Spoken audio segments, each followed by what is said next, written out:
ધ્યાનના આગ્રહનું.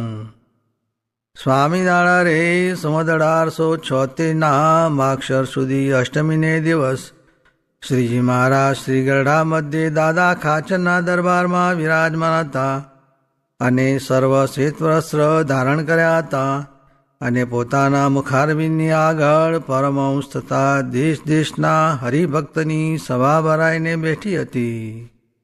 પછી શ્રીજી મહારાજ બોલ્યા, જે રાધિકાએ સહિત એવા જે શ્રી કૃષ્ણ ભગવાન તેનું ધ્યાન કરવું અને તે ધ્યાન કરતાં મૂર્તિ હૃદયને વિશે ન દેખાય તો પણ ધ્યાન કરવું, પણ કાયર થઈને તે ધ્યાનને મૂકી દેવું નહીં. એવી રીતના જે આગ્રહવાળા છે તેની ઉપર ભગવાનની મોટી કૃપા થાય છે અને એની ભક્તિ કરીને ભગવાન એને વશ થઈ જાય છે. ઇતિ વચનામૃતમ. એ રીતે ગરડા પ્રથમ પ્રકરણનું 5મું વચનામૃત જે તે થયું. નવરાશ હોય ત્યારે ભગવાનની મૂર્તિને લઈને બેસવું. તે મૂર્તિ તે શું છે? ભગવાનની કથા, કીર્તન, વાર્તા ને ધ્યાન એ ભગવાનની મૂર્તિ છે. ને દેહ હોય ત્યાં લોભ, કામ, ક્રોધ, સ્વાદ, સ્નેહ, માન અને નિદ્રા એ સર્વે હોય છે. તેને તો દેહ ભેળા કરી રાખવા. તે તો જેમ કોઈ અફીણનું વ્યસન રાખે છે તે સુખ જેવું જણાય છે, પણ એ તો દેહને દુઃખ દેવું છે એમ સમજવું. સ્વામિનારાયણ સ્વામીએ વાત કરી છે, સૂક્ષ્મ દેહનો કજિયો બહુ ભારે છે ને તેમાંથી સ્થૂળ દેહને ધક્કો લગાડી દે છે. તે કેમ કરવું? એ પ્રશ્નનો ઉત્તર છે, એ તો મોટા મોટાને પણ કજ્યા છે ને એટલું મટે ત્યારે તો સિદ્ધ થઈ રહ્યા. પછી શું કરવાનું રહ્યું? એટલું જ કરવું છે. સ્વામિનારાયણ સ્વામીએ વાત કરી છે, આપણે મહારાજની કોઈ આજ્ઞા તરત રાજી થઈને માની નથી. કેમ જે આપણને સૂઝે નહીં અને બુદ્ધિ પણ પહોંચે નહીં ને મહારાજને તો પૂર્વા પર સૂઝતું હોય. તે શી આજ્ઞા? જે રાંધેલું અન્ન મોરે માગવાનું કહ્યું તે કોઈએ માન્યું નહીં. તે પ્રથમ પોતે માગીને પછી મનાવ્યું. ને મંદિર કરવાનું કહ્યું તે કોઈ હા પાડે જ નહીં. પછી ભણવાનું કહ્યું તે કોઈ માનતા નહીં. ને પત્તર રાખવાનું કહ્યું તે પણ માને નહીં. એ આદિક સર્વે વચન પરાણે ઘણો ઘણો આગ્રહ કરીને મનાવ્યા. તે મહારાજને ને મોટા સાધુને તો પૂર્વા પર સૂઝે, પણ તે જીવને મનાય નહીં. ને વચન માનવા ને ન માનવામાં પણ વિવેક રાખવો. તેમાં નારાયણદાસની વાત કરી જે ત્યાગ રાખતો. તેમાં ખાવાનું કહ્યું ત્યારે ખાવા માંડ્યું, તેમાં વિચાર નહીં. ને પછી તેમાં સંકોચનું કહ્યું ત્યારે અન્ન મૂકી દીધું. વળી જોડા પહેરતો નહીં તે પહેરવાનું કહ્યું. ને જોડા પહેર્યા ત્યારે પગમાં કઠીને લોહી નીસર્યું પણ કાઢે નહીં. એ માટે એમ ન કરવું ને વિવેક રાખવો. સ્વામિનારાયણ હરે સ્વામીએ વાત કરી છે, મંજીભાઈએ પૂછ્યું છે, જ્ઞાની હોય તો પણ કાંઈ વાસના રહેતી હશે? સ્વામી કહે, સુખજી ઉડ્યા ને જનકથી ઉડાણું નહીં. ને બેક પ્રવૃત્તિનો જોગ રહે ત્યાં સુધી જણાય ખરી. જેમ અમે ત્યાગી થયા તેવા સમામાં ગામ, નદી બધું દેખાતું, માટે એ કાંઈ વાસના હતી? એ તો જોગે કરીને દેખાતું. ને 20 વર્ષ થયા પછી છેટું પડ્યું એટલે દેખાણું નહીં. તેમ પ્રવૃત્તિમાં જ્ઞાન વૃદ્ધિ પામે, અંતઃકરણ શુદ્ધ થાય, પણ જોગે કરીને ઇન્દ્રિયોની શુદ્ધિ થતી નથી. પછી નથુ પટેલે પૂછ્યું છે, પ્રાપ્તિમાં ફેર છે કે નહીં? સ્વામી કહે, પ્રાપ્તિમાં ફેર નથી, બરાબર છે. ને નિવૃત્તિવાળાને એટલો અધિક ન કહીએ તો તમે માનો પણ બીજા માને નહીં. માટે એમ ઉત્તર કરવો પડે. પણ ભગવાન તો ચાહે તેમ કરે, તેનો કોઈ ધણી છે? ને ઉત્તર તો થતો હોય તેમ થાય. સ્વામિનારાયણ સ્વામીએ વાત કરી છે, કોઈ બેઠો ભગવાન ભજે તો તેને અહીં અમારે રોટલા આપવા ને તેના ઘરના મનુષ્યને અન્ન વસ્ત્ર પૂરા કરવા એ અમારે માથે છે એમ દયા કરીને કહ્યું. સ્વામિનારાયણ હરે સ્વામીએ વાત કરી છે, શિક્ષાપત્રીમાં સર્વે સંશયના નિવારણ લખ્યા છે. તેથી કોઈને કાંઈ સંશય હોય તો પૂછજો. પણ આનું કેમ હશે કે આનું કેમ હશે એ કાંઈ પૂછવાનું રહ્યું નથી. હવે તો દાણા ખાઈને ભજન કર્યા કરવું ને શિક્ષાપત્રી પાળશે તેને દેહ કરીને દુઃખ નહીં આવે. સ્વામિનારાયણ હરે સ્વામીએ વાત કરી જે સાધુતાના ગુણ હોય તેવો ગ્રસ્ત પણ સાધુ કહેવાય, પણ લુગડા રંગેલા તેણે કરીને સાધુ ન કહેવાય. સ્વામિનારાયણ હરે સ્વામીએ વાત કરી જે આ સત્સંગમાં 3 પ્રકાર છે. જે સત્સંગી હોય તેને કુસંગી કરી નાખે, ને અંતરદ્રષ્ટિ કરતો હોય તો બાહેર દ્રષ્ટિ કરાવે, ને વ્યવહારમાંથી ઉદાસ હોય તો તેમાં ચોંટાડે, એવા પણ મંદિરમાં છે. માટે એને ઓળખીને ત્યાગ કરવો. એક તો ઇન્દ્રિયારામ અને એક અર્થારામ એવા છે, ને જો તે વચ્ચે કોઈ પથારી કરે તો 6 મહિના થાય ત્યાં વિમુખ કરી નાખે. તેને પણ ઓળખીને તેનો સંગ ન કરવો, ને ગરાશિયાની ઘોડે અંતર મળવા દેવું નહીં. અર્થારામ સાથે અંતર મળ્યું કે ભૂંડું થયું, એ બેને મૂકીને આપણે તો આત્મારામ થાવો. સ્વામિનારાયણ હરે સ્વામીએ વાત કરી જે ઓહો, અમે નાના હતા ત્યારે કૂવામાં મોટા પાણા નાખતા હતા, પછી ઓલી લીલ જે હોય તે ખસીને પાણી ચોખ્ખું થઈ જાય, પણ પાછી લીલ ભીડી થઈ જાય. તેમ આ વાતું કરીએ છીએ ત્યારે માયારૂપ લીલ ખસી જાય છે, ને જીવ ક્રિયા કરવામાં ઉઠે કે તરત પાછો લીલની પેઠે ભળી જવાય એવો જીવનો સ્વભાવ છે. સ્વામિનારાયણ ભગવાનની જય, અક્ષર પુરુષોત્તમ મહારાજની જય, ગુણાતીતાન સ્વામી મહારાજની જય, ભગતજી મહારાજની જય, શાસ્ત્રીજી મહારાજની જય, યોગીજી મહારાજની જય.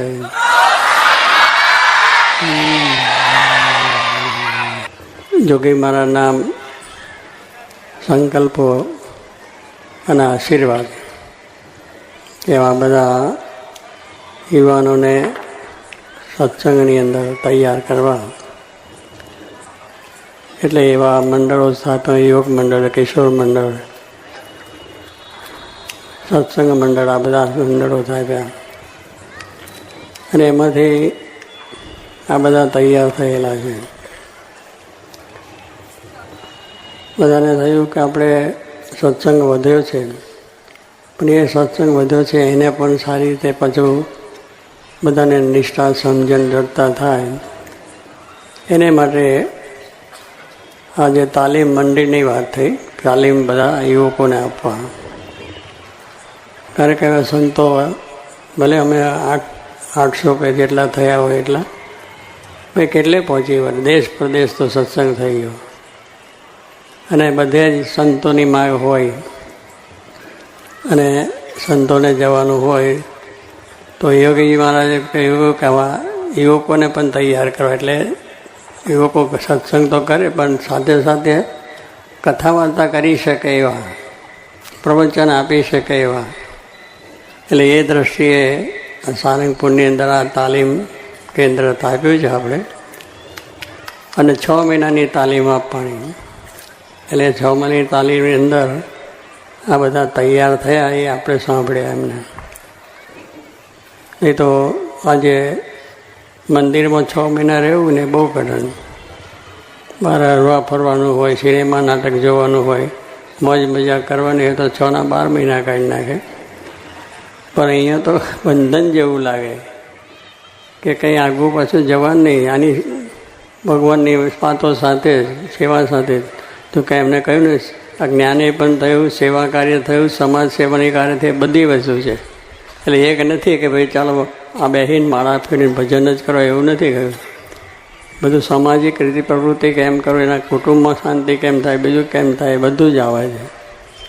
અને એ રીતે આપણે એના પ્રવચન પણ સાંભળ્યા, સંવાદ પણ સાંભળ્યો આપણે, કે મંદિરોની જરૂર નથી એમ આજે દુનિયામાં કેટલા માણસો એનો બહુ સારી રીતે વાત કરે છે.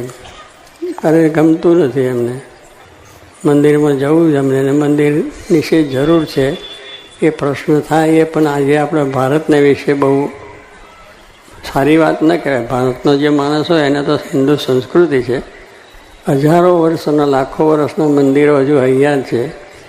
એમાંથી દરેકને પ્રેરણા મળી છે, એ પણ ઇતિહાસ આપણે બધા વાંચ્યા છે. એમાંથી કેટલાનું પરિવર્તન થયું છે એ પણ જાણીએ છીએ. વાંચીએ છીએ બધા ગ્રંથોની, બધા એની અંદર વાત કરી કે આ રીતે ભગવાનનો આપણે આશરો કરવાથી સંત સમાગમથી આપણું કાર્ય કેટલું સરસ થાય છે. પણ લોકોને એની અંદર એમ કે આ બધા નવરા બેસીને ભજન કરે એમાં શું મોટું કામ થયું એમ. અને ત્યારે કે નવરા બેસીને ભજન છે ને બધા તમે ભજન જ કરો, બીજું શું અહીં કામ શું તે? બહાર હોય તો કેટલું કામ થાય, પણ બહાર શું કામ થાય છે એ પણ આપણે જોવાનું છે. જઈએ છીએ એ જલસા, એ જુગાર, એ પણ જાતના શું દારૂની પાર્ટીઓ બીજું ત્રીજું ચાલે છે. આ દિવાળીજીના દિવસોની અંદર પણ ચાલે છે અને 12 દિવસે પણ ચાલે છે. હવે એવું બધું થાય છે એ કોઈની દૃષ્ટિમાં ના આવે કે ના આપણે એ કરે છે સારું. શું પણ સારું, સમાજને પણ નુકસાન છે, પોતાના કુટુંબને પણ નુકસાન છે, બધાને નુકસાન છે. બીજાને આ રીતે સુધારીને સારે માર્ગે ચાલીને દેશને માટે કરે, સમાજ માટે કરે એ ઉત્તમ વાત છે, એમાં કંઈ ખોટું નથી. પણ એની અંદર આપણે દુઃખરૂપ થઈએ અને એને ક્લેશરૂપ થઈએ એવું જો આપણું જીવન વર્તન હોય તો શું થાય? એટલે એ રીતે આજે ચાલ્યું છે. ને એનું મુખ્ય કારણ કે પરદેશનો વાયરો છે આપણને. આજે પરદેશ જવા બધાને બહુ તૈયાર, છોકરાઓને તૈયાર જ કે કેમ કે મારે અમેરિકા જવું છે. ભલે 25 લાખનો બાપો હોય તો પણ મારે પાછી 7 લાખ આપીને પણ જવું છે. ત્યાં જઈને ભલે છે ને ત્યાં જઈને મારે માથું ઓડાડીને આવું, ત્યાંથી પાછા આવવા પડે છે ને, પેલું મળે નહીં ને, શું કહે એટલે ના મળે એટલે પાછા આવવું પડે. કારણ કે એમને એમ પેલા નંબરમાં ઉડ્યા છે તો બધા નંબરો છે ને એ સમજી રાખવાનો, 1 નંબર 2 નંબર બધું. એટલે એમાં ગયા હોય, એટલે ગયા હોય ત્યાંથી પછી પેલા કહે છે કે ઘેર ડિપોર્ટ કરી નાખે. એટલે બધું પૈસા ગયા, મહેનત કરીને પાછા આવ્યા.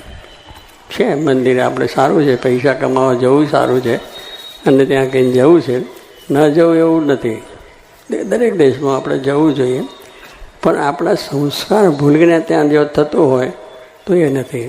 અને એ ન ભૂલાય એને માટે જ જોગીમાનો સંકલ્પ હતો કે દેશ પરદેશ બધે સત્સંગ ફેલાવે છે, ત્યાં મંદિરો કરવા છે, ત્યાં સંતો જશે, ત્યાં બધો સત્સંગ કરાવશે. એમના સંકલ્પથી આજે પરદેશમાં પણ મંદિરો થયા છે. ત્યાં પણ આવા યુવાનો જ્યાંથી ગયા છે એ પણ એ મંદિરોનો લાભ લે છે, સેવા કરે છે, ભક્તિ કરે છે, વચનામત કરીને જ્ઞાન આપે છે અને કામ તૈયાર થયા છે. સંતો ત્યાં ઓછા છે પણ છતાંય કાર્યકર્તાઓ બધા એટલા સુંદર કામ કરે છે કે એને આજે જગતનો વાયરો લાગે જ નહીં. નવું ધોવું, પવિત્ર રહેવું, પાઠ પૂજા કરવું બધું જ તૈયાર કરે છે. ત્યાં તો કંઈ એવું સ્થાન ના હોય તો શું કરી શકે, પણ સ્થાન થયું, જો મંદિરો થયા તો એમને એ દિશા મળી ગઈ. દિશા અને આવું બધું કાર્ય ત્યાં પણ થાય છે. એટલે કહેવાનું શું છે કે મંદિરો એની અગત્ય ત્યાં વાસ છે. અમના છોકરા જે ભાગવતને ગીત ભાગવત આખાનો સાર કર્યો. પહેલા અધ્યાયથી પહેલા સ્કંદથી 12 સ્કંદની વાત કરી. હા જો એ પ્રતાપ તમારો છે, આ બાપાએ પણ કહેવાનું શું છે કે જે છોકરો કશું જ જાણે નહીં. આજે ભાગવતમાં આપણા છોકરા જાણતા નથી, ભાગવત જેવું છે એ ખબર નથી, કે પોતાના ગ્રંથો શું છે એને ખબર નથી. દુનિયા માત્રાની બધી નાટક સિનેમાનું હોય વાંચ્યા કરે, પણ આવી વસ્તુ વાંચે નહીં. તો એને બધા જ અધ્યાયની વાત કરી, ભગવાન ભક્તોને કેવી સહાય કરી છે, કેવી રીતે કર્યું, શું કર્યું છે, કેટલું સરસ. આ 6 મહિનાની ટ્રેનિંગમાં છે. 6 મહિનામાંથી આવા તૈયાર બધા થાય. હવે એને જિંદગી પર પાછું કથા કરશે, બીજાને કહેશે, કરશે તો એનું દ્રઢ થશે.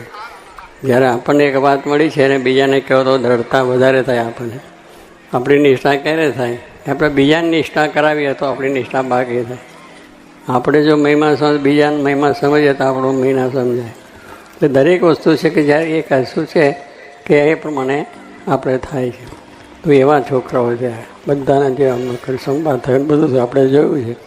તો એક 6 મહિનાની અંદર આ ફરી પાછા આવશે, ફરી તૈયાર થશે, બીજા આવશે, ત્રીજા આવશે. પણ એમાં સંતોનો દાખલો છે. પછી એમાં સંતો દાખલો છે કે સંતો ત્યાં ભણે છે, એ પણ ટ્રેનિંગ માટે જ છે ત્યાં. પણ ટ્રેનિંગમાંથી તૈયાર થયેલા સંતોએ પાછા અમને તૈયાર કર્યા. આ છે એ પાછા બીજાને તૈયાર કરે છે. એ તૈયાર થયેલા બીજાને તૈયાર કરશે તો કેટલો સમય થશે, કેટલો સમાજ થશે, કેટલી વસ્તુ થશે.